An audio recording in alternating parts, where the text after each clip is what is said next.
I found just the person I was expecting to find in the dojo, but... ああ、これミスったかな。 I'd come here thinking we'd go through our usual routine, with me giving her a hard time and sidestepping her subsequent scolding. Kasumi, however, was clearly not in the playful mood right now. When it came to kendo, she didn't cut corners or make compromises. She handled her bamboo sword with a quiet dignity, with nary a trace of her usual rambunctious demeanor to be found. Staring at her steadfast expression, I found myself starting to understand why the younger girls swooned over her. Felt like it would be wrong somehow to call out to her, so I just leaned against the shoe rack and watched her practice. I wasn't very familiar with kendo, but if memory served, that pose was the Seigan Kame, one of the most basic techniques. She sure was diligent. Here was someone who placed in national tournaments, staying late in order to practice their fundamentals. Well, I guess that was probably part of why she was so strong. I had been watching her for a few minutes now. She'd probably been practicing for much longer, of course, but her form hadn't wavered a bit. It called to mind the image of a Buddhist priest meditating. Was this what they called clearing one's mind? As I watched her, I suddenly wondered if she had some specific reason for going out of her way to maintain a steady presence of mind like this. I mean, that was kind of the idea of martial arts in general, but... 本当に強いやつは何もしなくたって強いんだよ。 I recalled what Shiro had once said while watching one of Kasumi's matches. 最初から強いやつにはリハも稽古も必要ない。武道は弱いやつが強くなろうとする手段で、だから精神論が幅利かすのさ。礼に始まり礼に終われって、そういう具合に。元が弱いから力に耐性ないんだろうな。自分を律するのが最優先で、それができなきゃ破綻する。哀れすぎるぜ。まあ仕方ないとは思うけど。つまり霞はそっち系だ。背伸びしてるあたり可愛いけど、生まれつきじゃないから無理してる。誰かさんとは違うのさ。まったく、なんでこんなことになったのかね。うさぎちゃんに夢見せたのはどこのドイツだなあ、レンちゃん。I still remember the grin on his face as he nudged me with his shoulder. In retrospect, maybe I should have decked him right then and there. お前、責任取ってやれよ。そもそもあんなことやったから。Oh, give me a break. Where the hell did he get off trying to lecture me about this? Whose fault did he think it was anyway? Pissed me off hearing that sort of thing coming from the mouth of a risk-obsessed psychopath like him. He needed to realize he was nothing more than a fucking dumbass who liked complicating things for the hell of it. That was why I... あれレン？ Shit. What the hell was I doing? どうしたの？っていうか、いつからいたの？ああ、悪い。ちょっと声かけづらくて。I had to be out of my mind, suddenly going on a trip down that particular memory lane. I pulled my fist out of the shoe rack, my gaze wavering. This was beyond embarrassing. その、一緒に帰ろうぜ。物騒だろう、一人だと。どうしたのよ。変だよレン。珍しいよ。あんたがそんなこと言い出すなんて。いや、夜道はおっかないからお前に守ってもらおうかなと。ほつまり何？あんたは自分が怖いから私にガードしてくれと？その通り。Kasumi snapped. この軟弱者が！それでも男が恥を知れ！あと今思い出した。あんた午後の授業サボったでしょ。どこ行ってたの？屋上で寝てたんだけど。は？屋上？信じらんない。何こいつ。呆れた。めまいがするよ。わかった、もういい。ちょっとそこで待ってなさい。着替えてくるから。 Kasumi stumped off into the changing room, and I could have sworn I heard the earth shake. She poked her head back out. 覗いたら奥義食らわすからね。 Bam! She slammed the door shut. Well, I guess things had turned out more or less how I originally envisioned it. It seemed Kasumi was back to her usual self, if nothing else. Now I just need to stop worrying about stuff in the past myself. それじゃあお世話になりました。 Kasumi thanked the dojo, locked it, and then headed my way. お待たせ。どう？何か食べてく？いや、せっかくだからかすみが何か作ってくれよ。でもそれだと遅くなるよ。別にいい。どうも俺他の料理が口に合わない。そうなの？そう、昼飯は適当だったし腹減ってる。だからかすみの料理がいい。でも買い置きないし。面倒か？だったら外食で我慢するけど。いや、そうじゃなくて、なんか照れるね。参ったな。そういう風に言われると下手なもの作れないっていうか。 Kasumi squirmed about for a bit, but soon collected herself. よし、だったら私頑張っちゃうよ。頼むわ。Thank God she was so simple-minded. Afterward, we picked up some groceries at the supermarket and headed home together. Couldn't have been much later than 7 p.m., but there were surprisingly few people still out and about on the streets. やっぱりみんな怖いんだね。だろうな。You'd have to be crazy to want to go strolling about in a city where there had been a brutal murder the previous day. The smart thing to do would be to stay inside with your doors locked tight. Thinking about it this way, Kasumi and I were being pretty careless going out on a night like this, even if we were together. So I think in the original one I explained, after something happens, something like this, you generally have a calm period immediately after, so they're actually safe. It's after like a week or so, then you're going to be in danger again, because that's when the killer will work up their nerve to make their next move. 先生もね、犯人が捕まるまでは各自まっすぐ帰りなさいって。What else would they say? でもだったらお前なんで居残りなんかしてたんだよ。それはなんかもう日課になっちゃってるもんだから、今更やめるのも半端だし。それにほら、もしかしたら犯人逮捕とかできるかもしれないし。って何よその顔。もしかしてこいつバカだとか思ってるでしょ。 Was she psychic or something? お前な、そういうことは公僕に任せとけよ。なんで一女子高生が体張らなきゃならないんだよ。そこはほら、私正義の味方だし。 Good for her. 前から思ってたけど、お前頭悪いよな。何？ちょっとあんた失礼よ。とにかく正義感もほどほどにしとけよな。I don't know what sort of person the murderer was, but it was probably safe to say that he was out of his mind if he was going around decapitating people. The average person would almost certainly struggle to maintain their cool when confronting a psychopath like that. 血まみれの凶器持ってニヤニヤ笑って、多分規制上げながら襲いかかってくるやつ相手に、お前の剣道がちゃんと発揮できるかどうかは微妙だぞ。どうだろうね。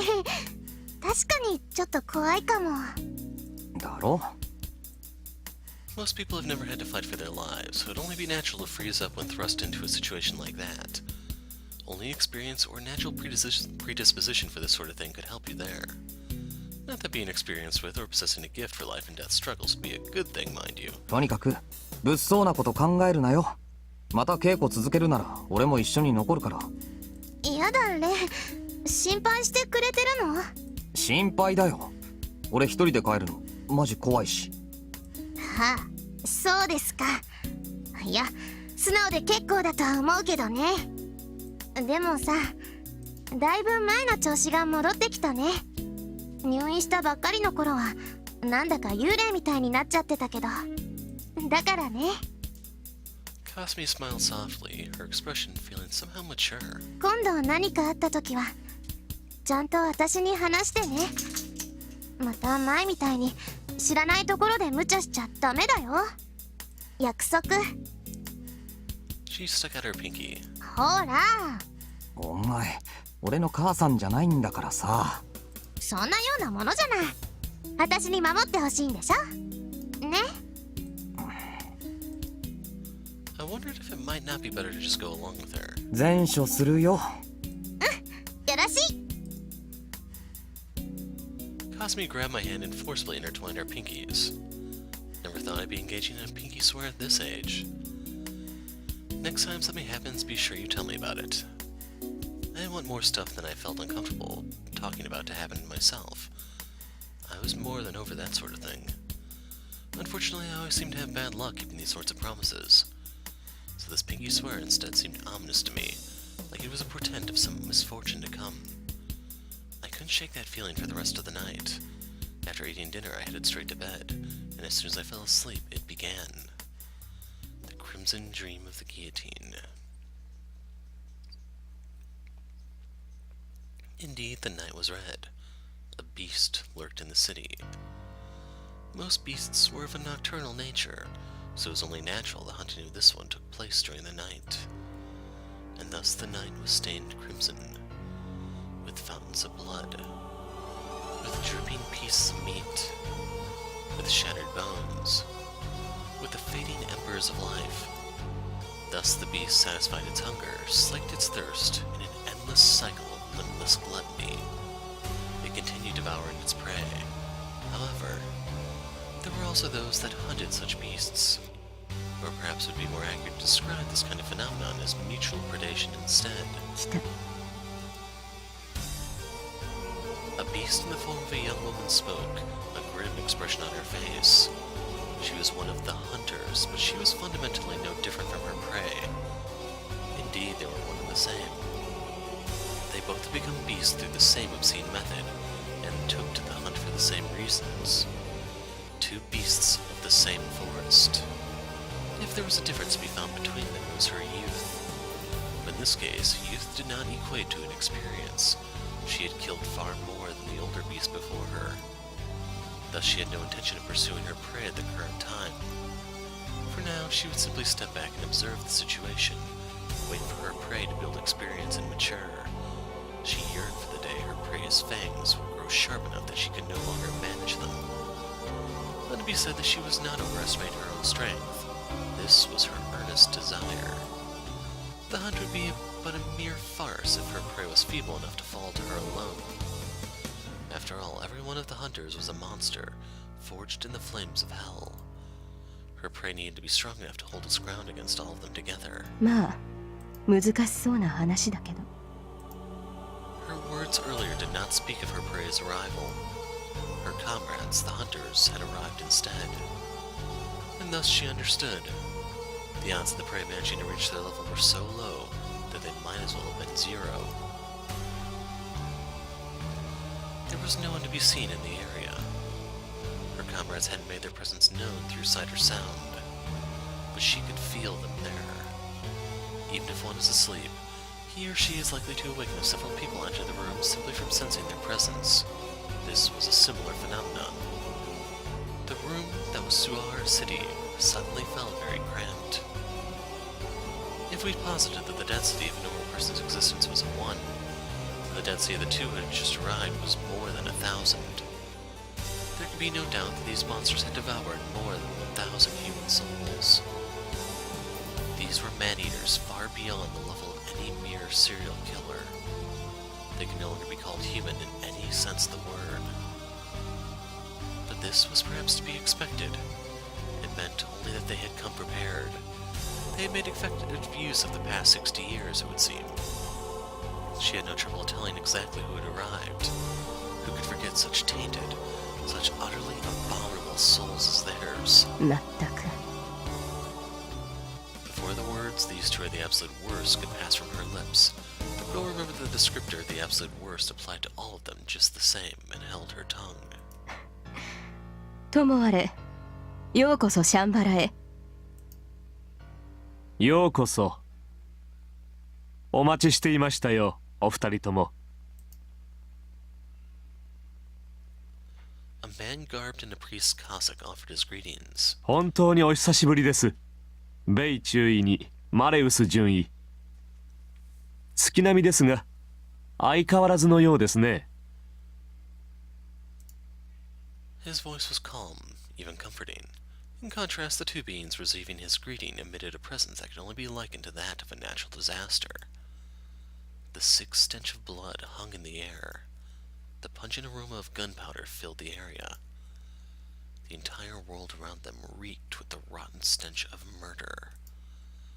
These were the odors of madness. These were the odors of calamity. These were the odors of demons. The beings gathered atop this bridge were without exception utterly removed from the constraints of normalcy. One of the two guests, a young man, sneered at the priest's words. 相変わらずってことは昔のまま進歩ねえって言いたいのかよクリストフ。言葉選ばねえと死ぬぞてめえ。 The man's language could hardly be called refined, but he spoke with a grin. The priest returned his own faint smile. The man's skin was fair, too fair to the point of being inhumanly pale, as if he was cut from wax. So if you want to see him... However, he did not give off an aura of weakness or sickliness. Far from it. He possessed a certain limber poise, almost reminiscent of a python or other great reptile. In contrast... ごきげんよう神父様。あなたは本当に変わってないわね。少し怠けすぎなんじゃないかしら。 The sweet voice that resonated next belonged to a young woman every bit as charming as her voice would suggest. She looked completely unfit for this sinister place. In that sense, she could have been said to give off the strongest impression of any of the creatures gathered atop the bridge. She served as an excellent example of the old adage that every rose had its thorns. 私はしばらく陰性していたものでしてね。まあ怠けているのは今に始まったことでもなし、一応それなりの理由もありますが、説明責任を求めますか？いらねえよ。知った仲だ。堅苦しいのはやめようぜ。俺が知りたいのは一つだけだ。今シャンバラには誰と誰が入ってる？レオンハルト、ゾーネンキント、バビロンにトバルカイン、そしてあなたたちの計6名ですよ、ベイ注意。私はあと 4,5 日の間ここを動けないものでしてね。なぜ？年寄りが出しゃばるなと怒られたのですよ。ああ？ The man's pale visage twisted in confusion. The girl, on the other hand, seemed to understand what the priest had meant. クリストフ、あなたさっきレオンハルトって言ったわね。それはバルキュリアの抜け番かしら。ええ、あなた方も面識はあるでしょう。あのお嬢さん、どうしてなかなか大したものになりましたよ。へえ。おー。 The two of them broke into broad smirks. Fascinating, most fascinating, a force to be reckoned with. Then by all means. 二人とも The priest, perhaps sensing the building uneasy atmosphere, continued with an authoritative tone. 分かっているとは思いますが、今黒煙卓に空きを作るわけにはいきません。それでは11年前の繰り返しです。たとえ新参でも未熟者でも黄色い劣等であろうとも彼女の存在はいるのですよ。わかります。ええ、それはもう分かってるわよ。当然じゃない。相変わらず心配性ね。だからここはせっかく女同士なんだし、あの子のことは私に任せていただきません？いいじゃねえか。あんたもあんたで暇じゃねえだろ。これで残ってるのはシュピーネだけだが、あいつはいつ来る？彼はもうしばらくかかるでしょう。私何それ、気になるな。おいマレウス、言ったろ。別にいいじゃねえか。大公殿が腹黒いことやっててくれりゃこっちもいろいろ手間が省ける。俺らは掃除をしてればいいのさ。掃除っていうか狩りでしょ。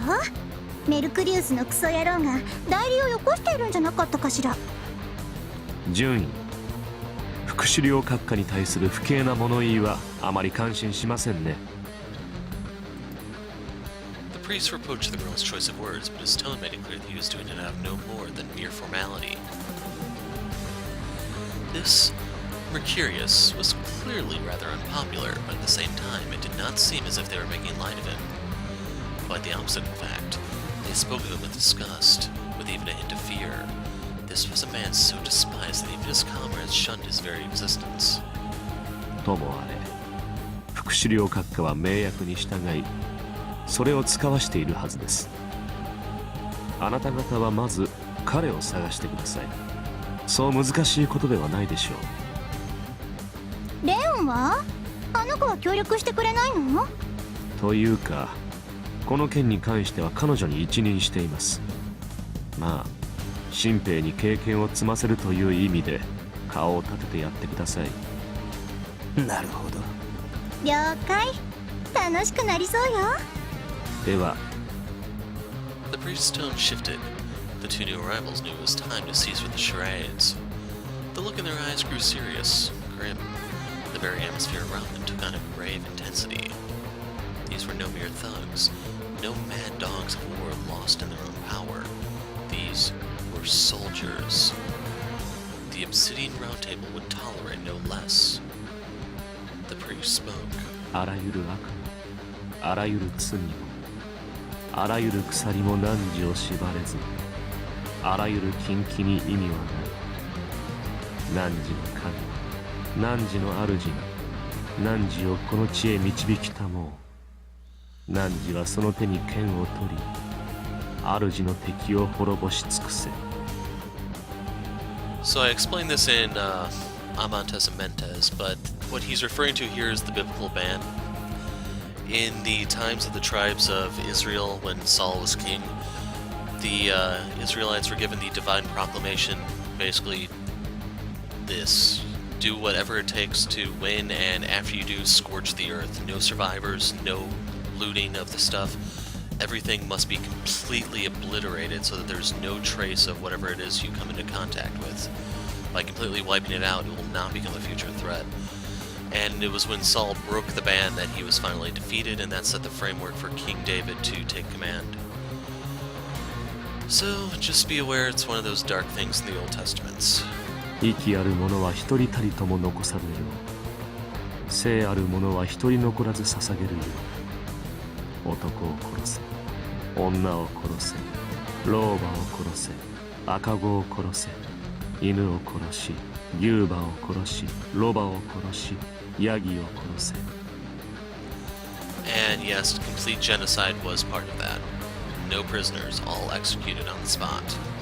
恐れてはならない。おののいてはならない。疑うことなどしてはならない。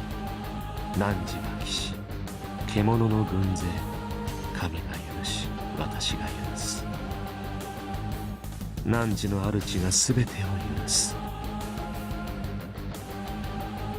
獣の総我を自負する者よ。誉れ高きその名を唱えよ。ビルヘルム・エーレンブルグ。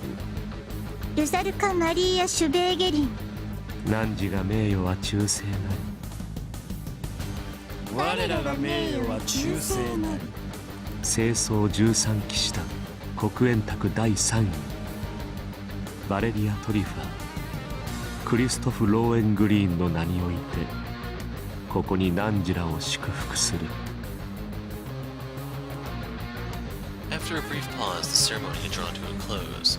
The three spoke in unison. ジーク・ハイル・ビクトリ Hail victory, I believe that was.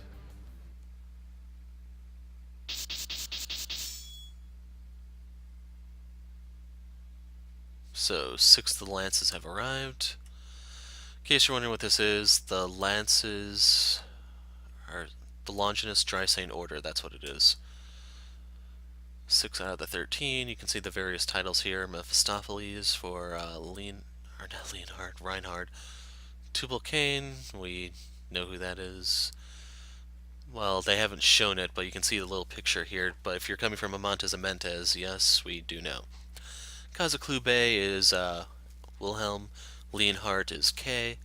Sonnenkind, you may recognize this person, but I'll keep it quiet. Because I don't know if they actually filled in Cain, Babylon, and Sonnenkind for Amantes. I want to kind of go double check that. And then Lohengrin, he was the guy speaking there. For some reason, he's not here. Goetz, Samiel, and Rodvitner are all the big three that come back with Mephistopheles. Then Speen and Mercurius / Zarathustra. None of the swastikas are open. Chapter 1, The Damned Child, or L'Enfant de la Punition, End.